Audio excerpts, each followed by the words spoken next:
Hello and welcome to We Need to Talk About HR, a weekly podcast where we explore the forces shaping our roles today, from new technologies, shifting expectations, to tightening budgets. I'm your host, Felix Mitchell. Before we start, I'd like to thank our sponsors Foresight for their support of this episode. In the age of AI and ever-increasing complexity, Foresight have built a beautifully simple and powerful tool that generates an accurate workforce plan with only 5 minutes of line manager time each quarter. All they need to do is log expected growth, known levers, suspected levers, and that's everything from performance to flight risks, when Jimmy turns up in a suit for the first time ever. And their clever tech will turn everything into a clear map, complete with interventions that HR can take to reduce churn and an automated feed into your applicant tracking system so that your recruitment and talent acquisition team can get a rare lead on recruitment. Are you looking for that one easy change that makes a huge impact on your business? Then go to theforesight.co.uk and mention that you found out about them through the show, and you'll get a Friends of the Podcast discount. Great. Now on with the show. I've yet to meet a business leader who fails to see the importance of training their very best people. People are our biggest asset is a highly popular refrain, and you've probably heard it a million times before. So why is it that we fail to practice what we preach in this area, maybe more than any other? The majority of C-level executives don't have a coach and don't undergo regular training themselves. When you consider the impact of our roles, that our decisions set the strategy, the tone, and often chart the path of the business to success or failure, it seems like a no-brainer to surround leadership teams with as much support as possible. In today's episode, we're going to dive deep into the world of executive coaching, the benefits, the risks, and why more of us don't do it. My guest and co-pilot of today's episode is Ryan Warriner, an author, lecturer, and all-around subject matter expert when it comes to getting the most out of executives, or anyone for that matter. Ryan, welcome to We Need to Talk About HR. Hi, Felix. Thanks so much for having me on the show. Yeah, it's really good to have you here. And this is a topic, as you know, that's been on my mind for a while.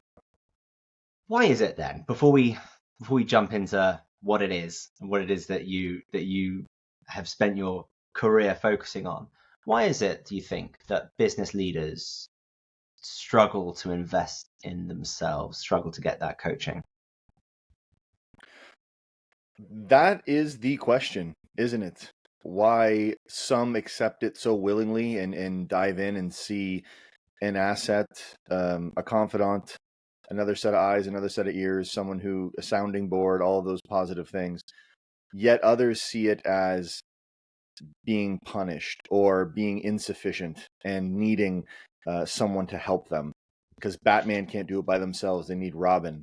And that is the question. I think to some degree, some executives that are so action focused and they've achieved a great amount of success by taking action and getting things done, that they see it as losing time and therefore losing productivity. If they're spending an hour a week, hour and a half a week with a coach like me, then they're not spending that time elsewhere. And of course we can talk about that, but at the end of the day, by and large, that's a lot of the response that I get. And some of that it unfolds over time. People are more willing to share and open up the more you work with them. And they say, yeah, at first I thought this is going to take an hour when I could be doing something else.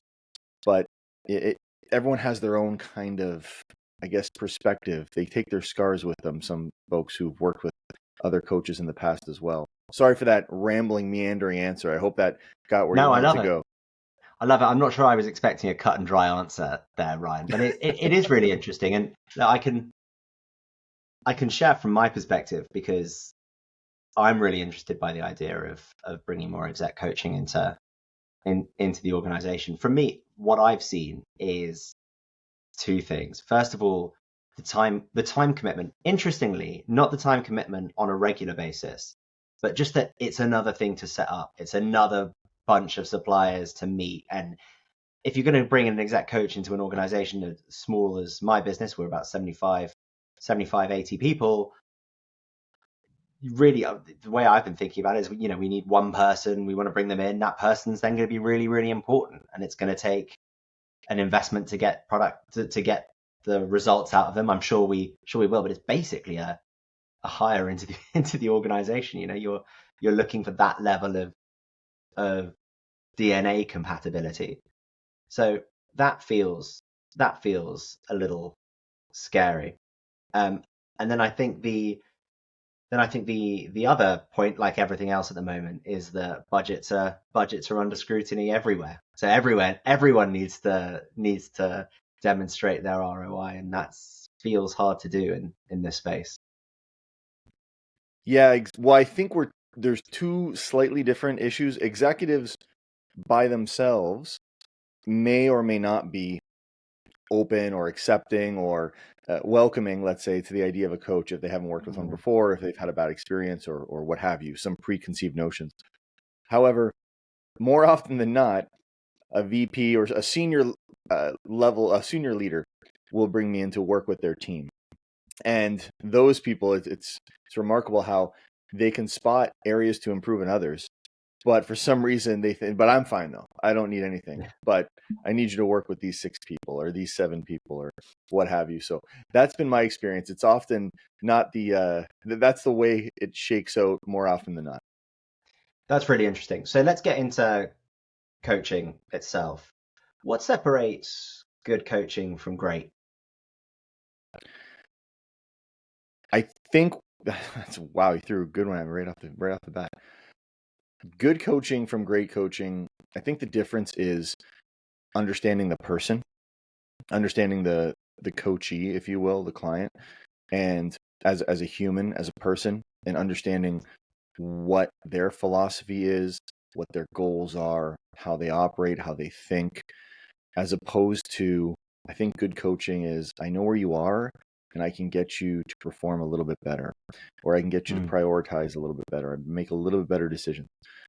But great coaching is, I know I know what you are, I know how you think, and I can help to align that with greater results in not just this area, but in all areas. And that takes a little bit more time and it takes a little bit more commitment, but getting personal and to the degree that you understand they have other things going on, they have other components of their lives, what's motivating to them, what's demotivating to them, all of those things that a simple, I guess, your run-of-the-mill performance coach might overlook and just go right to the career results, like the professional results. I think that's what separates it. Because you can't separate the business person from the person. It's all part of the same, Correct. all part of the same individual, part of the same sort of nebulous mass that we call ourselves. I'd be really interesting because I feel like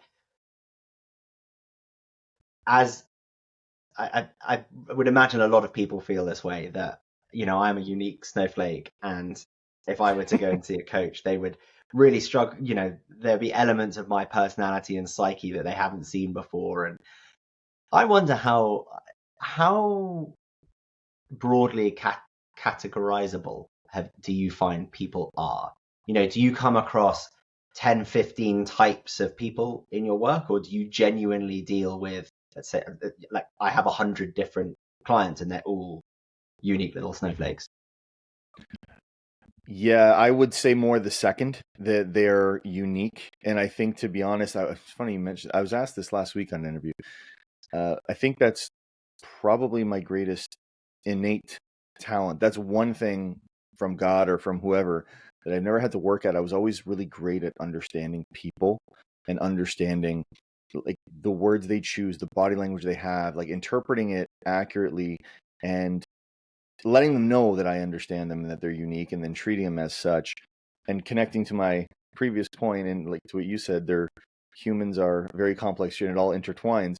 You wouldn't believe how many coaching conferences and such I've been invited to where everyone who's speaking, all the messaging is performance, performance, performance. They totally separate the human from what they do 9 to 5, say. So I think that is a huge component.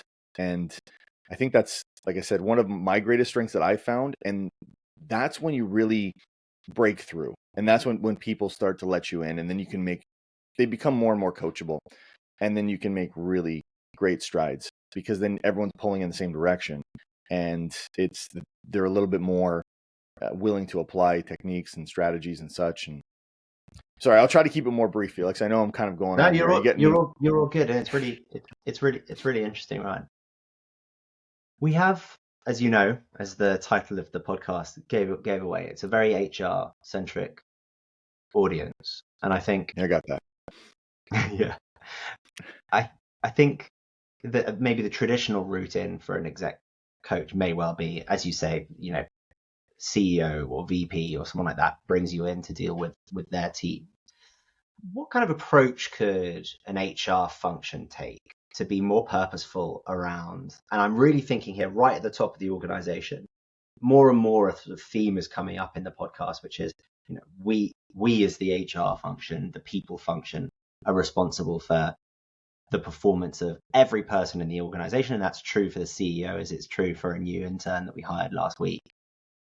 What can we do to be more purposeful around ensuring that our leaders have the support that they need, specifically from coaching or otherwise? Listening. That's an easy one. I think that, and not just HR, but I think every department can do much better job listening to each other and trying to understand what they do and trying to understand how things unfold in their worlds and respectively.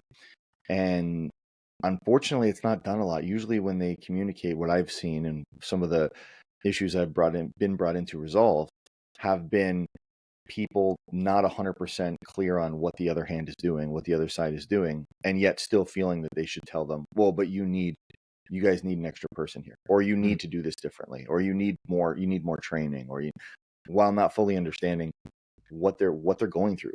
Like, if better communication would always improve the situation, but understanding what would help someone.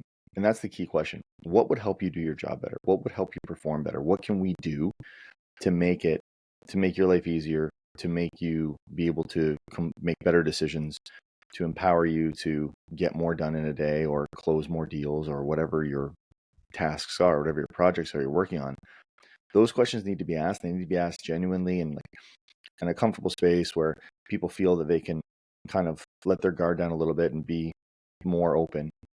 And once that's done, that's the key to a culture, by the way, as well. That's the key to a thriving culture, is that trust and that openness, and that people understand what each other's doing, and then they can kind of hold the door open for each other and do those little extras and make each other's lives a little bit easier. And that goes a long way. That's interesting. So I guess not jumping straight to the conclusion at the end, which is, oh gosh, we need some exec coaching in here. It's really understanding that there is that challenge in the first place. In your experience, then you sort of got us onto the functioning of high performing businesses versus medium low performing businesses. So you've got trust and comms as a big area. What are the other key issues that you come across in your work that really separate high performance workplaces and teams?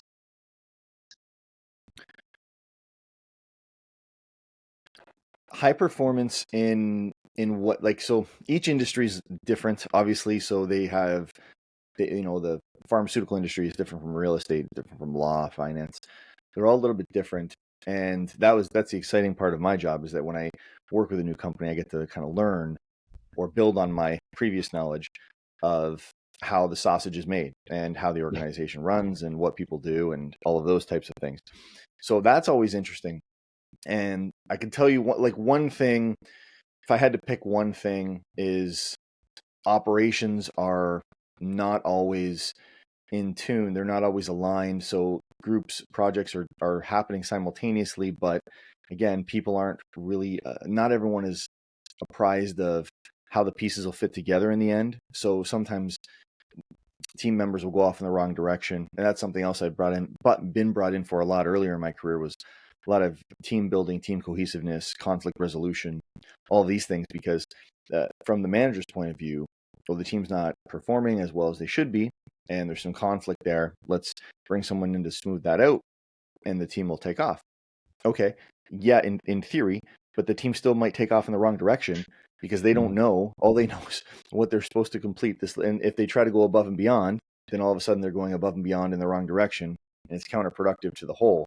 So I'm a big believer in, you don't want to overload people, but I'm definitely a big believer in informing people as to what their role plays, not only in the micro, but also in the macro, and reinforcing that.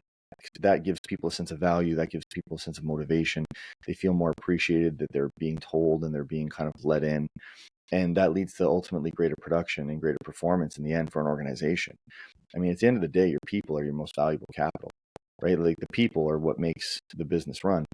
And showing the people and reinforcing, it's one thing to tell them, hey, you're important to me. Hey, just so you know, you're doing a great job around here. Okay, that's great to hear a little bit. But what's better to hear is to treat someone like that. Like, we need you to know what's happening here, because what you do is important to the whole.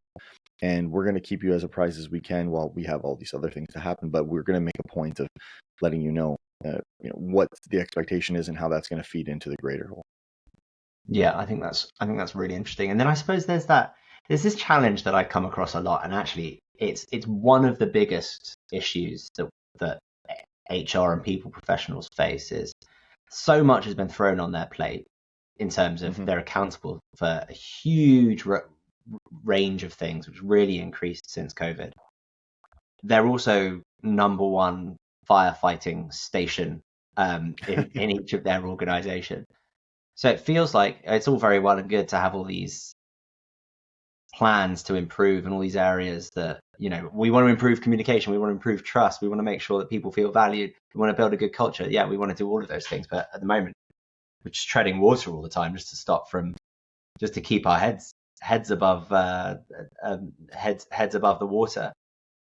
What would you say to those sorts of leaders who are just like, I'd love to change, I just don't know how to start? That is a problem I face on a regular basis. And I think that's a message I've been trying to, I'm glad you asked this question. That's a message I've been trying to reinforce to leaders everywhere, is that they would be better served to focus on the opportunities in front of them rather than the fires and the problems that they need to address in the moment. And I say that knowing full well all the leaders that are listening right now are thinking to themselves, yeah, Ryan, walk a day in my shoes and see how many problems I understand. And I'm not saying to totally let the fires burn, but be selective. Like, there's a difference between, because as humans, we get caught into the action bias, and we get caught into scratching off the to-do list. And it feels like we're making progress when we actually do something of that nature. Like, there was a situation that was burning, we put it out. Okay, good. Checked off. Next. And that becomes kind of addictive to a degree. If we can course correct, if we can override, and when we're done a task, to take a step back and think, okay, what is the best return on my time now? Is the best return on my time exploring this opportunity, or is it, jumping to this next fire? Because oftentimes the fires are not catastrophic. They're not. Sometimes they'll resolve themselves, and then other times they can wait till the afternoon if it's the morning, or they can wait until the next day. They're not as pressing as we believe them to be. They seem like that to us because in the past we've always done that. People are creatures of habit, and if they've always quashed fires right away, then that's what they're going to do. And they're like, well, I don't know what's going to happen, and I'm not going to find out because I'm going to put this next one out too. I've heard that too many times. But taking the opportunities is really a greater return on your time. You think about some of the greatest companies, like Amazon, like Apple, like those types of companies, they got to where they are exploring opportunities even while they had fires to put out. It wasn't just they weren't just firefighters the entire time. So that would be my message. That's really interesting, and it certainly rings true for me, Ryan. I definitely feel almost, that sense of I look at my calendar for this week, right? And it's just like back to back to back blocks of time. And I feel comfortable in that environment. Like, yeah, it's Hmm. stressful and, it's frustrating that I can't carve out time to do X, Y, and Z. But I've had times in the past where you get into work and you have a full afternoon of or a full day, 2 days of nothing booked in. And that can be quite overwhelming sometimes. If you're used to that action bias, it Hmm. can be quite overwhelming. But if you can get over that feeling of overwhelm and feeling like you're not being productive, it's amazing how much you can get done in that time frame. Yeah, well, absolutely, because it's a different frame of mind. People, I'm very much psychologist first, like psychologist minded, and that's what happens to folks. They kind of they in their comfort zone. If your comfort zone is action, action, action, that's a mindset of I need to perform, I need to perform, I need to perform. You can't draw up a game plan while you're in the game, right? So you're in the game and you're doing what needs to be done. The drawing up the game plan, that's more going to say yield better results. That's going to be a far better return on your time. But it takes you have to shift into that different mindset, and sometimes people are uncomfortable in that mindset. Sometimes people feel like, oh, it's a risk. What if I come out with empty pockets? If I don't come out with anything, and I just wasted the time, or what have you. But that even in itself, I would tell those people that's part of the process. You have to learn to shift into that mindset, because you're going to miss a lot of opportunities if you don't. If you just keep action, action, action, and you don't ever take a step back and look at the bigger picture and explore opportunities. Are there opportunities to expand? Are there opportunities to package things? Are there opportunities to grow, to hire, to increase your profit margin, to do what have you, right? Break into a new market. That's a big one. Actually, I worked with a company recently that almost missed that opportunity. There's like untold. I could tell you stories forever about that. And it's always kind of an itch of mine or a thorn in my side that great managers who have realized a ton of success in being creative and being innovative and inspiring their team and getting to where they get to, and then they get to that point where their life is just meeting, put out fire, meeting, put out fire, and don't ever get to take charge and actually make the moves and use their creative brilliance that got them there in the first place. Yeah, that's super interesting. That's super interesting.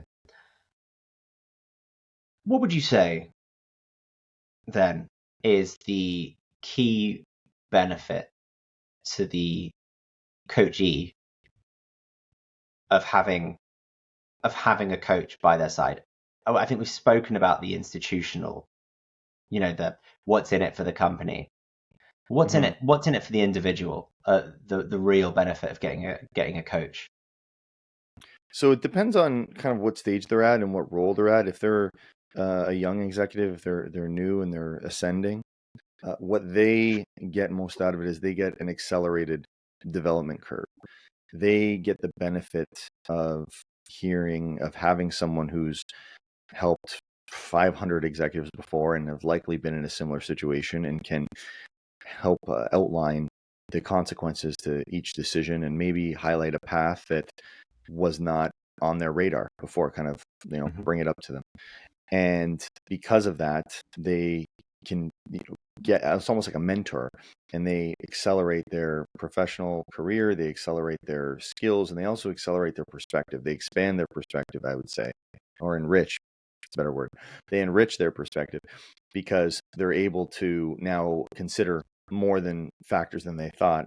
The coach that they're working with has brought more to their attention and also helped them to identify the value and how much kind of weight they should put on each different factor or variable in the equation.